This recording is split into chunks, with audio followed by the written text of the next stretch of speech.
A word on psychoactivity. This obsession with having a cannabinoid remedy that doesn't make you high, that's what the drug companies want. And the GW is sort of delivered with this Sativex.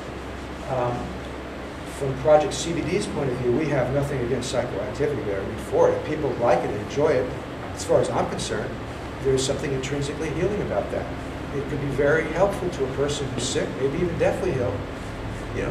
Aside from the fact that it buffers the pain a little and just puts you in a little bit of a soft space, assuming you like THC, it can kind of tilt the axis of perception just a little bit, so you can think about your disease in a little different way. Maybe you can find some source of encouragement or I don't know, just take you out of your ordinary way of being, which if you're chronically ill is not so great. So I think there's a lot of positive potential in psychoactivity, but some people don't like it. Some people cannot handle the marijuana high. It's an unusual combination of being relaxed but being intense pot high. Some people don't like that. Some people don't like that mellow, swimmy, heavy feeling. It makes them paranoid. You probably all know someone, they smoke a few puffs, you got to peel it from the ceiling. It doesn't agree with it. And that's just the way it is. And the fact of the matter is, according to the US government, of those who try marijuana, less than 10% become regular users. I think they see this as, see, they're marijuana addicts out there. But what about the rest of the 91%? But maybe some can try and don't like it. Maybe some of them just casual users now and then. Some of us, like myself, use it regularly. And I use high THC cannabis regularly and CBD-rich cannabis regularly. I thought this was had a very good perspective on psychoactivity. Because this is something that this is the game they play. Recreational, only psychoactive, versus medical. That's the game they play against us in terms of keeping this thing illegal. Psychoactive healing, this is from Dr. Todd McGuire, who's kind of like the father of the medical marijuana movement, if you will. We should be thinking of cannabis as a medicine first that happens to have some psychoactive properties, as many medicines do, rather than as an intoxicant that happens to have a few therapeutic properties on the side. I think that's the response. Return of CBD. I mentioned before, it's largely bred out of strain. Why? Because people wanted to get high. They wanted pot that made them high. That's what attracted people initially to cannabis in American culture. And I'm sure also there's, at least unconsciously, the medicinal aspect also attracted people because there's a fine line. It's not a clear, sharp distinction between getting high and getting well. Okay, for a while it was only available in Canada when Sativex was approved via prescription. Otherwise, you couldn't get CBD if you wanted. It's 2006, I believe, it was approved in Canada, if I'm not mistaken.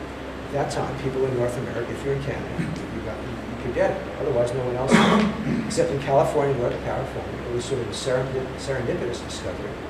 There was a few CBD-rich cannabis strains were discovered in 2009. That was when, as a result of Harborside Health Center in Oakland, it's a very big dispensary, backed an analytical lab that began testing cannabinoid profiles. Really wanted to show how much THC was in there, but they didn't know much about CBD. But the two things they tested for were CBD, THC, and actually also CBN. It's a breakdown product. You don't want to find that restricts too much. CBN, if you get CBN, just go on to another strain. Anyway, once in a while, or very rarely, but they popped a little spike for CBD. We asked these guys, we're running this lab in Oakland, Steep Hill. If you ever see this, Fred and I, Fred Gardner edits O'Shaughnessy's journal, and he and I co-founded Project CBD. We told him, if you ever see a spike in CBD, let us know. We found out, the word came in a little bit here and there, once in a while. Very rarely, but once in a while, like a few months, hey, here's a strain. So we gathered these strains and make sure they got around. So we launched Project CBD to educate the medical marijuana community about what was happening in the scientific world with respect to CBD, and also to inform the scientists who are really in their, I'm going to say ivory tower, but they're in their own kind of hermetic sphere, talking about only things that they can each understand, no one else can.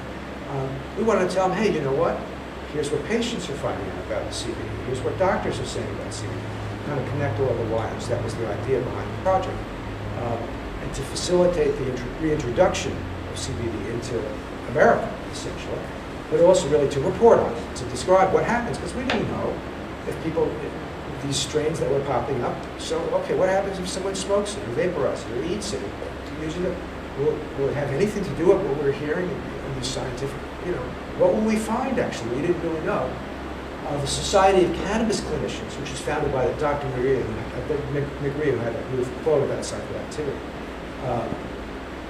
they formed a survey. There were the group of doctors in California, about a dozen, who were there with Proposition 215, with the medical marijuana initiative when it passed in '96. These were the doctors that really immediately stepped in and started doing some serious work with cannabis, and they formed a journal called O'Shaughnessy's to basically report what they were finding with their patients. They would know what, if all this was going to happen in California, someone ought to say what's actually going on, at least from the medical perspective, if this is really about medicine. So the Society of Cannabis Clinicians that exists still today, Dr. Williamson's passed away, they've created a survey so that people could report their experiences with CBD-rich medicine. You can go online, it's anonymous, you say what you took, if you have, whatever you can say about the medicine and your symptoms. And is there anything good happen, bad happen, neutral, whatever. Collect the data and then present it. Look at the patterns and see what there is to be seen. It doesn't have to be peer-reviewed, so much of the drug company funded research is fraudulent anyway. They just make it to be what they want it to be. They ignore the 49 studies that show that the drug kills, and the other one shows it helps slightly more than a placebo effect. Bingo, it's approved, and then people die. That's Big Pharma. That's the MO. Big Pharma and the FDA does. I'm not exaggerating. We don't have to do that. We just honestly report what we find. If it doesn't work for this, we'll say it doesn't seem to work for this. But so we encourage folks in Seattle to Project CBD website, you can access that survey. Encourage if collectives are represented here, and people come in to asking about CBD, and encourage them to take this survey. We should have literature for you to do that, and so forth and so on. But that's the idea. That's the idea behind Project CBD.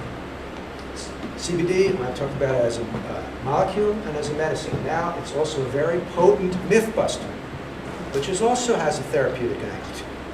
What myths does it bust?